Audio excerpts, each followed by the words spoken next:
Welcome back student, आप सभी का हमारे चैनल पर स्वागत है। चैनल पे आए हैं तो चैनल को सब्सक्राइब कर लीजिएगा और क्लास लास्ट तक देखिएगा, क्योंकि क्लास लास्ट तक देखने का आपका उद्देश्य होना चाहिए यह एग्जाम को पास करना। आपको जो अध्ययन कराई जा रही है वह आज का जो टॉपिक हुआ बिजनेस स्टडी। बिजनेस स्टडी आपको जो आज का जो सब्जेक्ट हुआ बिजनेस स्टडी, आज हम लोग संयुक्त कंपनी पढ़ेंगे और कोऑपरेटिव सोसाइटी से स्टार्ट करके संयुक्त कंपनी तक चलेंगे और संयुक्त कंपनी जैसे ही हम लोग खत्म करेंगे आपका ये चैप्टर समाप्त हो जाएगा। तो आपको वीडियो लास्ट तक देखना है और कंटिन्यू रूप से देखना है, क्योंकि आपको सिलेक्शन लेना है तो अध्ययन करना जरूरी है। बिना अध्ययन को आपका सिलेक्शन नहीं हो सकता है। सीटें भी एक तो आपके पास बहुत कम है और कॉमर्स का जो स्टूडेंट है उनके लिए वैकेंसी भी बहुत कम आती है। और नेक्स्ट यदि आपको इस बार सिलेक्शन नहीं होता है तो नेक्स्ट कब वैकेंसी आएगा इसका भी श्योरिटी नहीं है। तो इसीलिए मैं आपको सजेशन दूंगा कि आप इस वैकेंसी में पार हो जाइए, यानी इस वैकेंसी में ही अपना सिलेक्शन लेकर अपना जो जॉब है वह सुनिश्चित कर लीजिए, क्योंकि इस समय आप देख रहे हैं कि कितनी स्थिति अभी खराब चल रहा है। आपका जो स्थिति है वह देख सकते होंगे कि जो भी इनकम का स्रोत है वह बंद है और आपके खर्चे अभी स्टार्ट है स्टूडेंट के लिए। तो स्टूडेंट को चाहिए कि अपना सिलेक्शन जल्द से जल्द ले लेना चाहिए, बार बार आपको मौका नहीं मिलता है। जैसे कॉमर्स का वैकेंसी भी एक है कि कम आते हैं, कहीं कहीं स्टेट में तो कॉमर्स की वैकेंसी आते ही नहीं है। तो आपके स्टेट में वैकेंसी आई हुई है यूपी में, तो मेरा सजेशन है कि इस बार आप कॉमर्स के जितने भी स्टूडेंट हैं मैक्सिमम से मैक्सिमम स्टूडेंट अपना सिलेक्शन इस बार कर लें।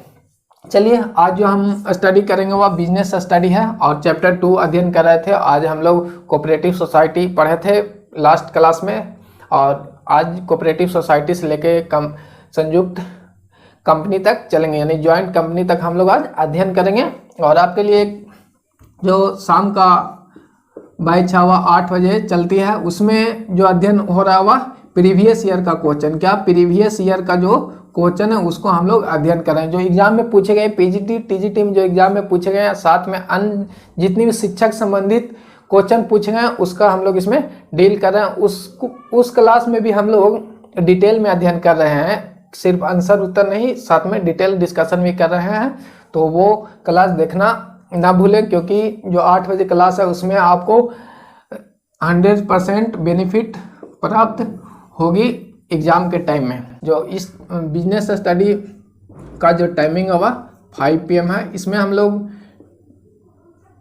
TFS यानी ट्यूसडे फ्राइडे सैटरडे को हम लोग बिजनेस स्टडी करते हैं और मंडे ट्यूसडे और वेडनेसडे को अकाउंट का अध्ययन करते हैं।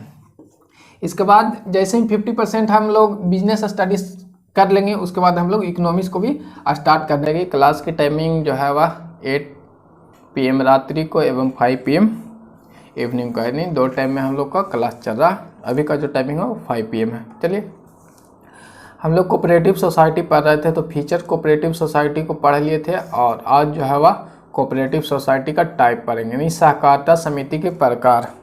जो हिंदी वाले स्टूडेंट है उनके लिए भी मैंने हिंदी में भी व्यवस्था कर दी है, तो हिंदी एवं इंग्लिश दोनों स्टूडेंटों के लिए क्लास है। तो चलिए देखते हैं सहकारिता समिति के प्रकार, इन टाइप्स ऑफ कोऑपरेटिव सोसाइटी। कौन कौन से प्रकार हैं कोऑपरेटिव सोसाइटी का वो देखेंगे। पहला जो प्रकार है वह लिखेंगे उपभोक्ता सहकारिता समिति, सेकंड लिखेंगे उत्पादक सहकारिता समिति। चलिए 1 से स्टार्ट करते हैं। उपभोक्ता सहकारिता समिति यानी consumer cooperative society. Consumer cooperative society, consumer cooperative society में का क्या अर्थ है वह देखते हैं। The consumer cooperative societies are the formed to protect the interest of consumer. उपभोक्ता सहकारिता समिति का गठन उपभोक्ताओं के हितों की रक्षा के लिए की जाती है। क्या की जाती है? Interest of consumer, protect the interest of consumer, यानी उपभोक्ताओं की हितों की रक्षा की जाती है सहकारिता समिति के अंतर्गत। कंज्यूमर्स कोऑपरेटिव सोसाइटी का जो उद्देश्य होता है वह मध्यस्थता समाप्त करना होता है, यानी जो सेलर होते हैं, प्रोड्यूसर एवं कंज्यूमर के बीच जो मध्यस्थता होती है उसे ये समाप्त करते हैं, कंज्यूमर कोऑपरेटिव सोसाइटी।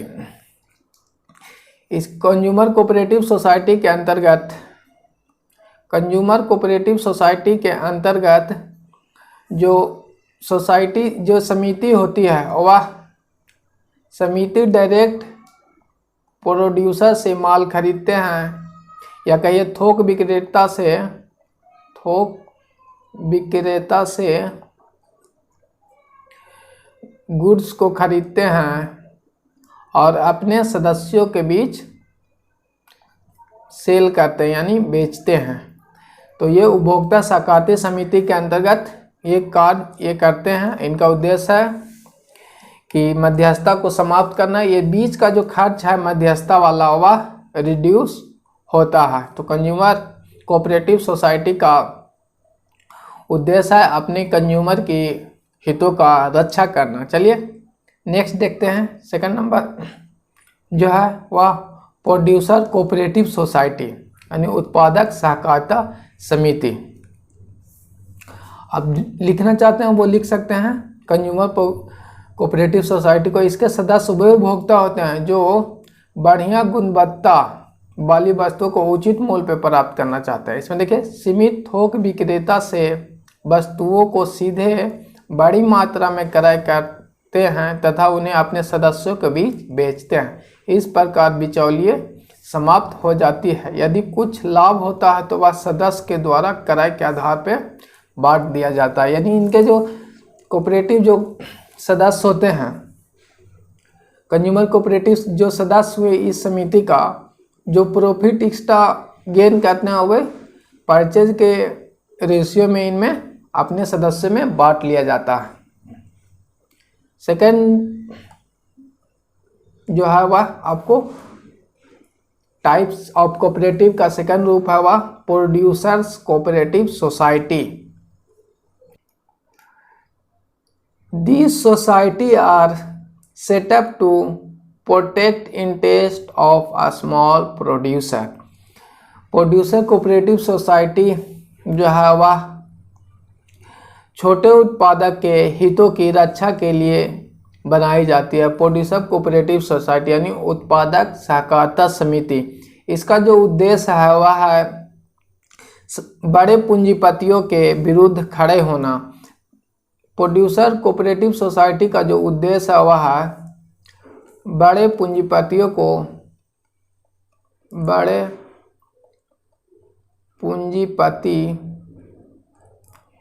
के विरुद्ध खड़े होना तथा छोटे व्यापारियों को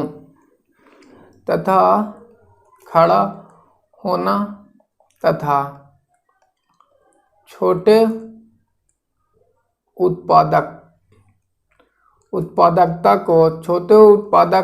उत्पादकता को शक्ति प्रदान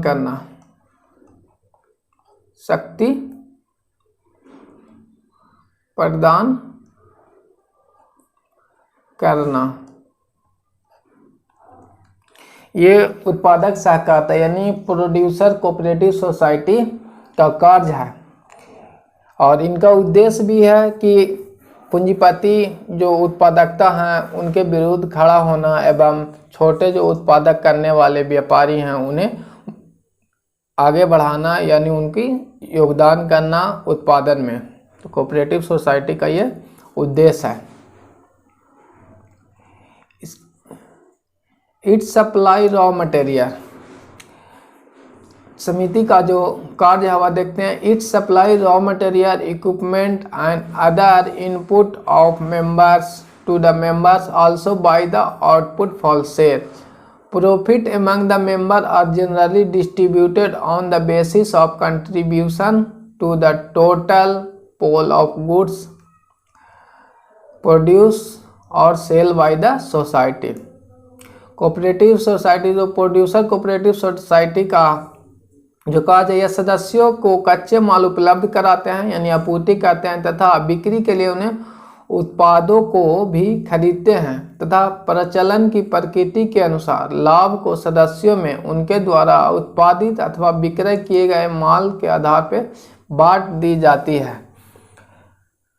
उत्पादक सहकारिता समिति यानी प्रोड्यूसर कोऑपरेटिव सोसाइटी में का जो मेन कार्य है वह अपने सदस्यों को, छोटे उत्पादक इसके सदस्य होते हैं, उनको कच्चे माल उपलब्ध कराना, उपकरण उपलब्ध कराना एवं जो अन्य सामग्री उत्पादन में चाहिए उनकी आपूर्ति कराते हैं और इसे विक्रय में भी उनको सहायता करते हैं।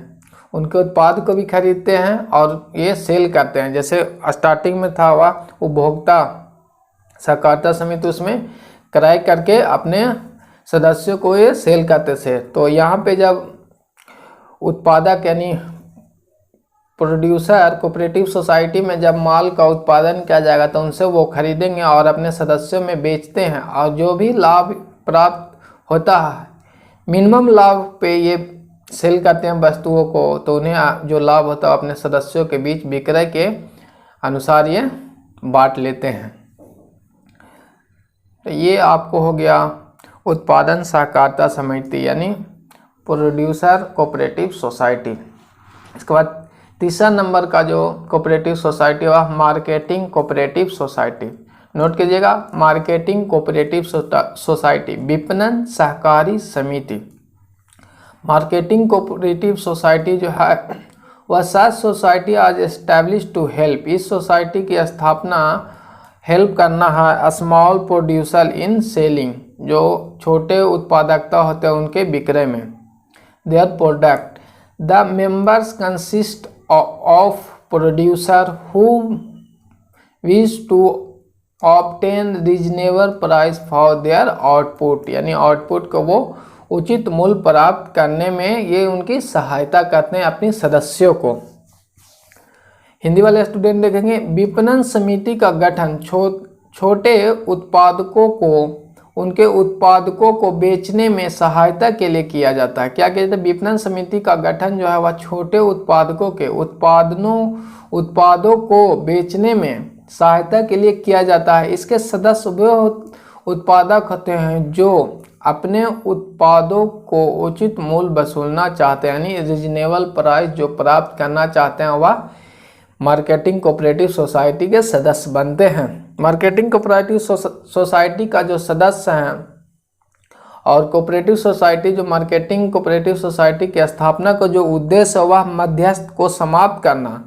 इसका उद्देश्य लिखेंगे मीडिएटर यानी मध्यस्थता को समाप्त करना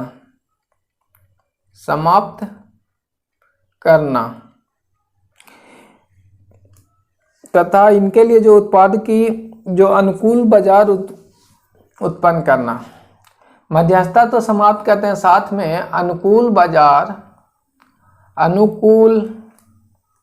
बाजार की स्थिति बनाना, यानी जो स्मॉल प्रोड्यूसर हैं उन्हें अनुकूल बाजार यानी कंपटीशन के योग उन्हें स्थिति को प्रदान करना जिससे उनका अस्तित्व बना रहे। ये विपणन सहकारी समिति का उद्देश्य है मार्केटिंग कोऑपरेटिव सोसाइटी का। मीडिएटर को ये समाप्त करते हैं। इसके बाद नेक्स्ट देख लेते हैं 4 नंबर पे जो है cooperative society, type of cooperative society और फार्मर्स कोऑपरेटिव सोसाइटी है। क्या? किसान सहकारिता समिति, farmer cooperative society. These society are established to protect the interest of farmers by providing better input at reasonable cost।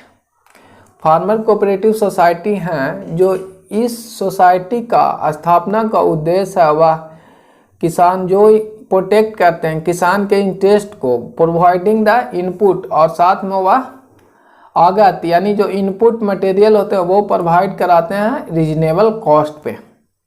इन समितियों का गठन किसानों को यानी किसान सहकारी समिति का गठन किसानों को उचित मूल्य पर आगत यानी आगत को इंग्लिश में इनपुट कहते हैं, इनपुट उपलब्ध कराकर उनके हितों की रक्षा के लिए किया जाता है। यानी फार्मर कोऑपरेटिव सोसाइटी की स्थापना किसानों को उचित मूल्य पे इनपुट उपलब्ध कराना एवं किसानों के हितों की रक्षा करना। फार्मर कोऑपरेटिव सोसाइटी के वे सदस्य होते हैं जो किसानों के साथ मिलकर कार्य करना चाहते हैं, किसान की जो परसेंटेज है उनकी मात्रा को बढ़ाना चाहते हैं और किसान की लाभ को वो बड़े पैमाने पे ग्रहण करना चाहते हैं। किसान सहकारिता समिति का उद्देश्य है बड़े पैमाने पर कृषि का लाभ उठाना। क्या है? बड़े पैमाने पे इसका उद्देश्य जो है, उद्देश्य बड़े पैमाने पे यानी लार्ज स्केल पे, बड़े पैमाने पे कृषि का लाभ उठाना,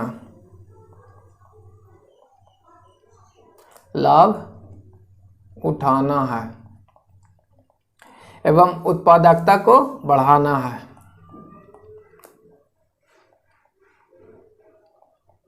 उत्पादकता को बढ़ाना है। ये कोऑपरेटिव सोसाइटी जो है फार्मर्स कोऑपरेटिव सोसाइटी, उनका उद्देश्य है कृषि को बड़े पैमाने पर लाभ उठाना। जो सदस्य इनके बनते हैं किसान फार्मर यानी कोऑपरेटिव सोसाइटी का, वह किसानों से लाभ उठाते हैं एवं उत्पादकता को बढ़ाते हैं, अपना सहयोग देते हैं कृषि कार्यों में। इसके बाद नेक्स्ट अब हम लोग देखेंगे 5 टाइप्स ऑफ कोऑपरेटिव सोसाइटी का 5वां जो स्वरूप है कोऑपरेटिव सोसाइटी का, वह क्रेडिट कोऑपरेटिव सोसाइटी। क्या है? Credit cooperative society. Credit cooperative society को नोट करेंगे आप लोग। क्रेडिट कोऑपरेटिव सोसाइटी यानी सहकारी ऋण समिति।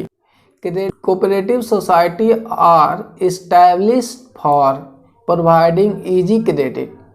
क्रेडिट कोऑपरेटिव सोसाइटी का स्थापना का जो उद्देश्य है वह आसान ऋण उपलब्ध कराना है on reasonable term. Reasonable term यानी उपयुक्त शर्तों के अनुसार, यानी आसान शर्तों के आधार पे टू द मेंबर, अपने सदस्यों को। सहकारी ऋण समिति यानी credit cooperative society are establish for the providing easy credit on reasonable term to the members. सहकारी ऋण समिति की स्थापना सदस्यों को आसान शर्तों पे सरलता से, रीजनेबल यानी सरलता से कर्ज उपलब्ध कराना। इजी क्रेडिट यानी सरलता से कर्ज उपलब्ध कराना। तो सहकारिता समिति का जो उद्देश्य होता है वो देख लेते हैं हम लोग। ये तो कार्य हो गया कि सहकारिता समिति क्या करते हैं, ये अपने सदस्यों को आसान शर्तों पे उपलब्ध ऋण कराते हैं, यानी easy credit on reasonable term of the members, यानी आसान शर्तों पे अपनी ऋण उपलब्ध कराते हैं क्रेडिट कोऑपरेटिव सोसाइटी अपने सदस्यों को। इनका जो उद्देश्य है वो देखेंगे। क्रेडिट कोऑपरेटिव सोसाइटी का जो उद्देश्य है वो देखते हैं। उद्देश्य नोट कीजिएगा। उद्देश्य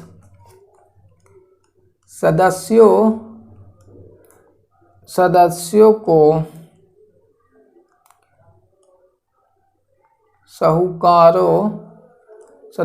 साहूकारों के शोषण से, क्या? सदस्यों को साहूकारों के शोषण से संरक्षण प्रदान करना। क्या कहते हैं? संरक्षण प्रदान करना।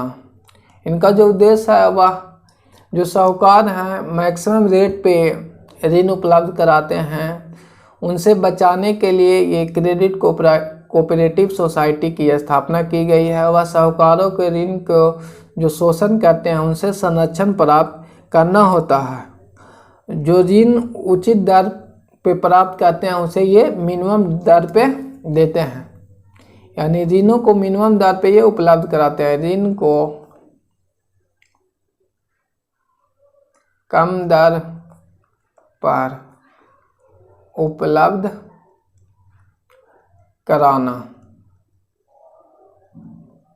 ये मिनिमम दर पे उपलब्ध कराते हैं ऋण को। तो ये कोऑपरेटिव सोसाइटी का उद्देश्य है। Cooperative society credit cooperative society के अंतर्गत easy credit at reasonable term पे हम लोग लोन प्रोवाइड करते हैं, जिससे उनकी आर्थिक स्थिति में सुधार आ सके अपने सदस्यों के प्रति। और जो कोऑपरेटिव सोसाइटी है वह मिनिमम प्रॉफिट पे कार्य करती है, न के बराबर ये प्रॉफिट अपना गेन करती है, और जो भी प्रॉफिट होते हैं वो अपने सदस्यों में ही डिस्ट्रीब्यूट करते हैं। चलिए नेक्स्ट देखते हैं। इसके बाद कोऑपरेटिव हाउसिंग सोसाइटी यानी सहकारी आवास समिति। पांचवा जो टाइप है कोऑपरेटिव सोसाइटी का वह है कोऑपरेटिव हाउसिंग सोसाइटी, सहकारी आवास समिति। Cooperative housing society are establish to help people. ये सोसाइटी जो है वह पीपुल को क्या करते हैं, हेल्प करते हैं। पहले ये इस तरह से थे और इस सदस्य में जुड़ने के बाद इस तरह से ये मुस्कुराते हैं, यानी help people with limited income to construct house at reasonable cost. Limited income के साथ ये अपना कंस्ट्रक्ट करते हैं आवास को। देखते हैं हिंदी वाले स्टूडेंट के लिए, सहकारी आवास समिति की स्थापना सीमित आय के लोगों को उचित लागत पे मकान बनाने में सहायता के लिए की जाती है। यानी सहकारी आवास सोसाइटी जो है वह लिमिट इनकम के साथ हाउस को निर्माण करते हैं। कोऑपरेटिव हाउसिंग सोसाइटी के जो मेंबर होते हैं उन्हें सीमित आय के लोगों के लिए मकान बनाने में सहायता करते हैं। इसके सदस्य वे व्यक्ति होते हैं जो उचित मूल्य पर रहने का स्थान प्राप्त करने के इच्छुक होते हैं। जो मिनिमम जिनकी इनकम होती है वो कोऑपरेटिव सोसाइटी के सदस्य बनते हैं और उन्हें एक रीजनेबल कॉस्ट पे मकान कंस्ट्रक्ट करके दिया जाता है। सहकारी आवास समिति का उद्देश्य अब हम लोग लिखेंगे।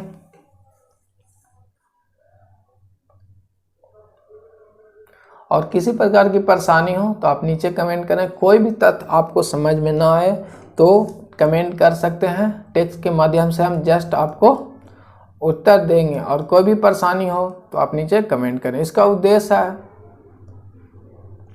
अपने सदस्यों को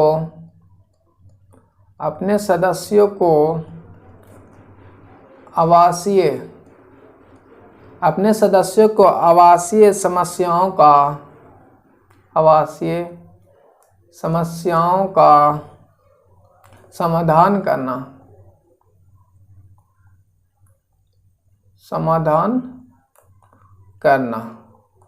ये जो है सहकारी आवास समिति का उद्देश्य है। जो इनके सदस्य होते हैं उन्हें आवासीय समस्याओं से दूर करते हैं, उन्हें एट रीजनेबल कॉस्ट पे कंस्ट्रक्ट करके बिल्डिंग प्रोवाइड कराते हैं। तो हम लोग टाइप्स देख लिए। कोऑपरेटिव सोसाइटी के 5 टाइप कौन कौन से थे, वो पहला था कंज्यूमर कोऑपरेटिव सोसाइटी, सेकंड था प्रोड्यूसर कोऑपरेटिव सोसाइटी, और थर्ड मार्केटिंग कोऑपरेटिव सोसाइटी, और फोर्थ फार्मर्स कोऑपरेटिव सोसाइटी, और सिक्स्थ आपके सामने था वह क्रेडिट कोऑपरेटिव सोसाइटी, और 7 जो आपके सामने है वह है कोऑपरेटिव हाउसिंग सोसाइटी। तो ये सारी चीज़ों को आप समझ गए होंगे। देखिए नोट कर लीजिएगा प्रकार में कौन कौन से थे। कंज्यूमर कोऑपरेटिव सोसाइटी, सेकंड जो आपका प्रोड्यूसर कोऑपरेटिव सोसाइटी, थर्ड जो आपको है वह marketing cooperative society, fourth number का जो टाइप्स है वह फार्मर्स कोऑपरेटिव सोसाइटी, और 5 नंबर का जो आपका है वह क्रेडिट कोऑपरेटिव सोसाइटी है, और 6 नंबर का आपको कोऑपरेटिव हाउसिंग सोसाइटी है। तो सारी चीज़ों को हम लोग देख लिए कि टाइप्स ऑफ कोऑपरेटिव सोसाइटी कितने प्रकार के हैं। तो 6 प्रकार के हम लोग कोऑपरेटिव सोसाइटी को अध्ययन किए, और इसमें जितनी भी आपकी कोऑपरेटिव सोसाइटी का उद्देश्य है उनके बारे में हम लोग जाने कि कौन सी समितियां के प्रकार हैं, वो कोऑपरेटिव का किस किस कार्यों में अपना योगदान देते हैं, और ये मिनिमम कॉस्ट पे अपना लाभ जो अपने सदस्यों को से लेते हैं, और जो लाभ होता है वो अपने सदस्यों में फिर डिस्ट्रीब्यूट करते हैं। तो कोऑपरेटिव सोसाइटी एक वेलफेयर सोसाइटी है, सेवाएं प्रदान करने वाली एक सोसाइटी है। चलिए इसके बाद कोऑपरेटिव सोसाइटी में आपको कोई भी क्वेरी हो तो आप कमेंट करें। कोऑपरेटिव सोसाइटी की विशेषताएं, लिमिटेशन, सारी चीज़ हम लोगों ने अध्ययन कर लिया। इसके बाद ज्वाइंट कंपनी को हम लोग देखेंगे, संयुक्त। इसके बाद ज्वाइंट स्टॉक कंपनी को देखेंगे। चलिए, कोई भी परेशानी हो कोऑपरेटिव सोसाइटी में तो नीचे कमेंट करें। इसके बाद चलिए हम लोग अब स्टार्ट करते हैं ज्वाइंट स्टॉक कंपनी, संयुक्त पूंजी कंपनी को देखेंगे। जो फर्स्ट नंबर जो हम लोग इसमें लिमिटेशन जो था वह, अब यहाँ से जो लायबिलिटी जो है वह अनलिमिटेड के जगह लिमिटेड हो जाएगी। जैसे कोऑपरेटिव सोसाइटी में देखे थे कि लिमिटेड लायबिलिटी था, जैसे जैसे स्वरूप चेंज होते गया, सोल ट्रेड में भी लायबिलिटी अनलिमिटेड थी। उसके बाद आया Hindu family, joint Hindu family, उसमें भी लायबिलिटी अनलिमिटेड थी। उसके बाद पार्टनरशिप आया, उसमें भी अनलिमिटेड थी। इन सभी जो खामियां को दूर करने के रूप में जो समय के अंतराल पे ये चेंजेज आए, वहीं स्टेप के बाद जो व्यवसाय थे उसमें चेंजेज को ही हम लोग नाम चेंज करते गए। जैसे सोल ट्रेड से क्या है, ज्वाइंट हिंदू फैमिली, उसमें एक व्यक्ति थे तो मैनेजमेंट में परेशानी थी, पूंजी में परेशानी थी। फिर फैमिली यानी इंक्लूड के ज्वाइंट हिंदू, उसके बाद वो पार्टनरशिप में कन्वर्ट हुए और विशेषताएं बढ़ी, उनकी और ज़रूरतें आवश्यकताएं बढ़ी फर्म की, व्यवसाय की, तो वो पार्टनरशिप में। पार्टनरशिप के बाद आए वो ज्वाइंट स्टॉक कंपनी के अंतर्गत, और एक सहकारिता समिति में भी वो कन्वर्ट, उनका भी लायबिलिटी लिमिट होती है। और ज्वाइंट स्टॉक कंपनी पे अब हम लोग आ गए हैं, ज्वाइंट स्टॉक कंपनी पे आ गए, मॉडर्न समय में आ गए कंपनी पे हम लोग, क्योंकि अभी कंपनी ऑर्गेनाइजेशन चलती है। चलिए, ज्वाइंट स्टॉक कंपनी क्या है, इसका फॉर्मेशन कब हुई, किस तरह से हुई, इन सारी चीज़ों का हम लोग अब अध्ययन करेंगे आपके सामने। ज्वाइंट स्टॉक कंपनी को देखते हैं। Joint stock company